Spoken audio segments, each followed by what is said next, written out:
Zdravím vás, priatelia, v tomto videu si ukážeme v úvode hydrolýzu katiónov. Povieme si, že prečo katióny hydrolýzujú a hlavne akým spôsobom.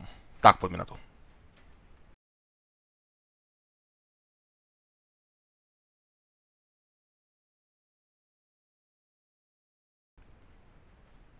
Na začiatok veľmi rýchle zopakovanie, čo je to vlastne hydrolýza solí, sme si vraveli v predchádzajúcom videu, čiže v poslednom videu.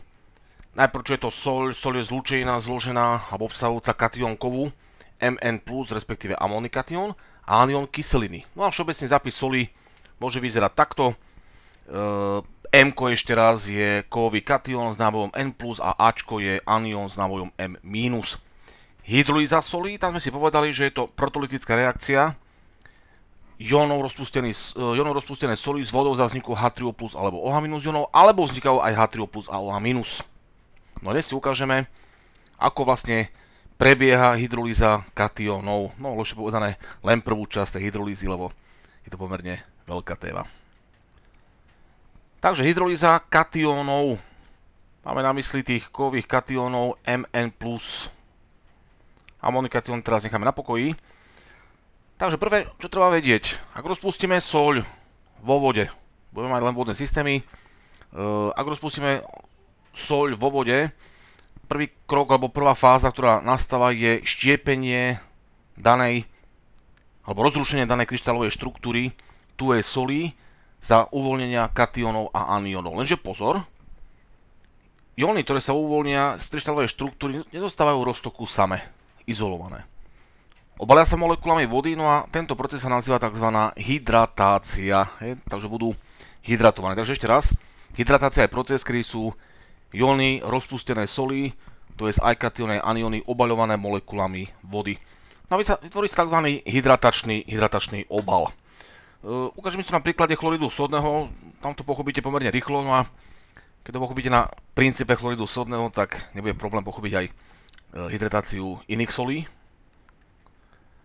Takže máme štruktúru tuhého kryštalického chloridu sodného, ktoré sa pravidelne stredajú záporne nabité chloridové anióny, to sú tie väčšie zelené guličky, a kladne nabité sodné katióny, to sú tie fialové guličky. Ešte raz, toto je v tuhom chloride sodnom. V podstate princíp je rovnaký aj v iných typoch solí. V tuhej kryštalickej štruktúre vždy sa stredajú katióny a anióny, ktoré sú navzájom putané silnými jónovými väzbami. Ak takúto soľ, čiže aj chlorid sodný, dáme do vody, dochádza k tomu, že molekuly vody postupne vytrhávajú tie jóny z kryštálovej štruktúry. Vytrhnú katión, vytrhnú anión. Ako sme si povedali, prvá fáza je rozštepenie danej štruktúry, uvoľnenie jónov, ale to nie je fáza posledná. Následne potom nastane tzv. Hydratácia, kedy sú tie jednotlivé jóny obaľované molekulami vody. Či sú to kladné jóny, čiže katióny, alebo záporné jóny, čiže anióny. V prípade chloridu sodného je to úplne jasné. Kladné častice sú sodné katióny, záporné sú chloridové anióny. No ako sú obaľované jednotlivé jóny? Myslím, akým spôsobom sú tie molekuly vody orientované okolo daného jónu? Tak logicky. Zoberme si sodný katión. Čo je katión? Keďže voda je polárna molekula, má takýto tvar.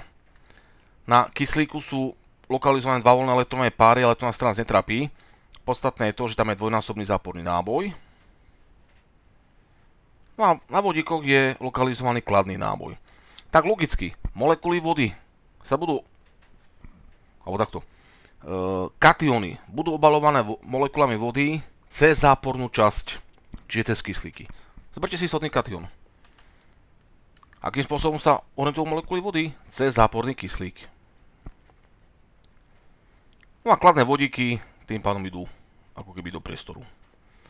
V prípade, ak máme chloridový anión, to znamená zápornú časticu, čiže anión, tak sú molekuly vody orientované okolo chloridu cez kladné vodíky. No a takto principiálne to prebieha pri ľubovoľnom type jónu. Myslím, ľubovoľnom type soli. Katióny sú obaľované molekulami vody, a to tak, že tie molekuly vody sa orientujú cez záporné kyslíky, no a záporné jóny, čiže anióny sú orientované, sú obaľované molekulami vody tak, že tá voda sa otočí cez vodíky. Hej, takže ešte raz je to vlastne univerzálne platné. Budeme sa teraz venovať v podstate len katiónom, tým kovovým katiónom ešte raz, časticám s nábojom NN+. No a bolo zistené, že v podstate tie molekuly vody sa viažú na kovový katión cez koordinačnú väzbu. To znamená, že cez voľný elektrónny pár vody. To som síce hovoril, že neriešme teraz, že to nie je podstatné, že sú tam dva voľné elektrónne páry na vode, to je v poriadku, aby som vás nepohojil vtedy. Som to vysvetľoval cez v podstate interakciu ion-dipol. Ale bolo zistené, že tie molekuly vody sa viažú na katión, ešte raz bavíme sa o katiónoch, cez voľné elektrónne páry. Čiže v podstate ešte raz sa tie molekuly vody viažú na kovový katión cez koordinačnú väzbu. Cez voľný elektrónny pár kyslíka vody. To je za prvé. Za druhé, koordinačné číslo kovového katiónu je zvyčajne 6. To znamená, že na jeden kovový katión prípada 6 molekúl vody. Môžu byť aj 4, keď sú tie katióny maličké, ako je litný katión alebo berylnatý katión, ale zväčša je to 6. Takže ešte raz, na jeden kovový katión prípada pri hydratácii, pri vzniku toho hydratačného obalu 6 molekúl vody. To znamená, že rovnica, ktorá opisuje vznik takéhoto komplexného hexa-aqua katiónu, kovového katiónu, vyzerá takto. No dajme si zopár príkladíkov na takéto hexa-aqua hydratované katióny. Úplne vľavo hore máme hexa-aqua kobaltnatý katión. Jedna ešte vec veľmi podstatná, pamätajte si, voda na monok nemá náboj, čiže má nulový náboj. V koordinačnej chémii hovoríme, že je to neutrálny ligand, takže je to častica bez vonkajšieho náboja. Čiže úplne vľavo hore je hexa-aqua kobaltnatý katión, no to vyzerá takto. Čiže kobalt ako centrálny atóm, 6 molekúl vody, celkový náboj 2+. Čiže celkový náboj v podstate určuje náboj samotného centrálneho atómu, čiže kobaltu. Vpravo, keď sa posunieme, máme hexa-aqua mednatý katión.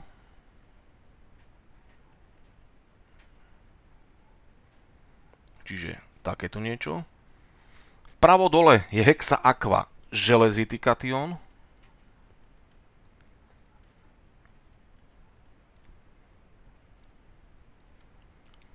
Železo tu má náboj 3+. No a vľavo je hexa-aqua železnatý katión. Čiže pokiaľ to dopíšem, aby som nestratil myšlienku, my síce píšeme jednoducho, napríklad, že máme chlorid železnatý, ten sa rozpustí vo vode, podľa krížového pravidla zistíme náboje 2+ pre železo, 1 minus pre chlór, že sa to rozštiepí na železnatý katión, 2 chloridové anióny. Áno, v podstate je to pravda, ale nie je to úplná pravda, lebo železnatý katión okamžite, len čo sa uvoľní do roztoku, zreaguje.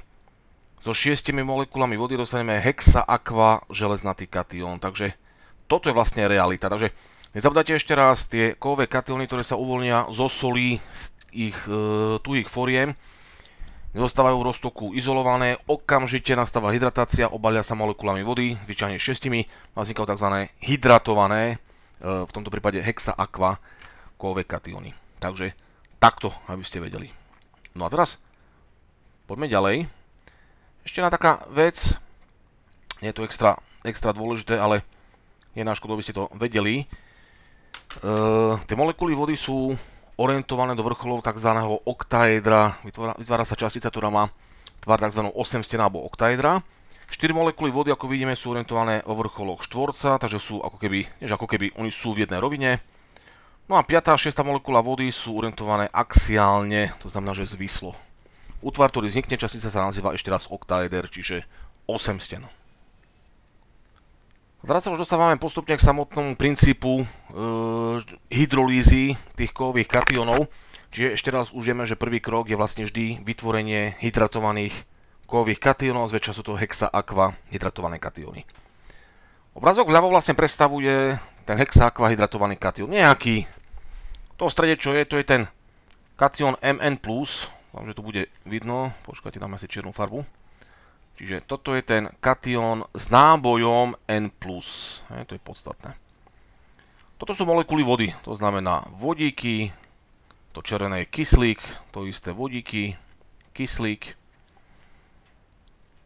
Na čom vlastne dochádza? Dochádza k tomu, že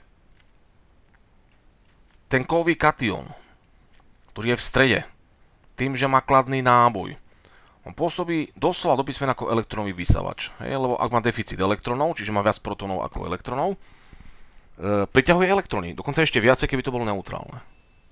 Lebo sila jadra sa nezmenšila. Len o pár elektronov prišiel daný kov, tým, že sa stal z neho kation, čiže tá sila jadra je stále rovnaká. No a tým, že už máme elektronov, tak to tienenie obalu nie je také výrazné, čiže sa v plnej miere, alebo ešte vo väčšej miere prejaví priťažlivá sila kladného jadra. Takže jadro kationu pôsobí ako vysavač, elektronový vysavač a ťahá tie elektróny k sebe. Čiže v podstate môžeme urobiť takúto vec, že šípkou naznačíme ten presun elektronovej hustoty smerom ku kovovému kationu.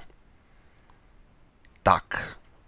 No, lenže, pozor, tá polarizácia sa prejavuje v celom systéme, to znamená, že nastáva posun elektronovej hustoty aj v rámci väzieb kyslík vodík vo vode. Čiže môžeme to robiť takto. Čiže posun elektronovej hustoty. Voda sama o sebe je dosť polárna, čiže aj tie väzby kyslík vodík sú polárne, ale vplyvom priťažlivej sily kovového kationu tá polarita ešte sa zvýši.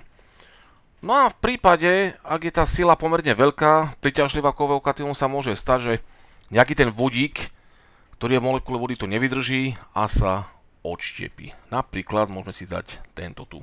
Takže odštiepí sa vodík ako kation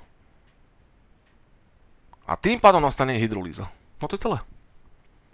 Takže toto je reálny mechanizmus alebo reálny princíp hydrolýzy kationov, aby ste vedeli, že ako kationy vlastne hydrolýzujú. Čiže najprv sa obalia molekulami vody, zvyčajne 6 molekulami, no a potom dojde k tomu, že nejaký ten vodík sa odštiepí ako vodíkový kation. Áno, máme hydrolýzy do viacerých stupňov, 2., 3. a tak ďalej, ale nás bude zaujímať len hydrolýza do 1. stupňa. No a obrázok vpravo už to v podstate ukazuje, že daná častica už je zbavená jedného vodíkového kationu, čiže z pôvodnej neutrálnej vody dostaneme hydroxidový anión, ktorý je stále nalepený na centrálny atóm. Takže ak toto vľavo obrázok A predstavuje hydratovaný hexa-aqua kovový kation s nábojom N+, tak to, čo je vpravo, bude predstavovať už v podstate produkt hydrolýzy daného hexa-aqua hydratovaného kationu po hydrolýze do 1. stupňa. Takže ono to bude vyzerať takto. Náboj kovu sa nezmení, Mn+, pozor, vôd bude už len 5, lebo 6 sa rozpadla, čiže máme H2O 5 krát. Ešte raz, kation má stále svoj náboj plus N, pozor, sa trošku metúce v chémii. Najprv sa píše hodnota náboja, potom znamienko matematiky, ako vieme. Najprv znamienko, potom hodnota. Takže náboj kationu plus N, voda nemá náboj, čiže 0. No a pozor, z jednej vody sa stal hydroxidový anión má náboj minus 1. Čiže v podstate náboj, celkový náboj toho hydratovaného kationu klesol o jednotku, takže to bude už len N-1. No a taká nejaká všeobecná rovnica hydrolýzy hexa-aqua hydratovaných kovových katiónov 1. stupňa vyzerá takto. Tu máme. Čiže ešte raz, rekapitulácia, máme hexa-aqua hydratovaný kovový katión.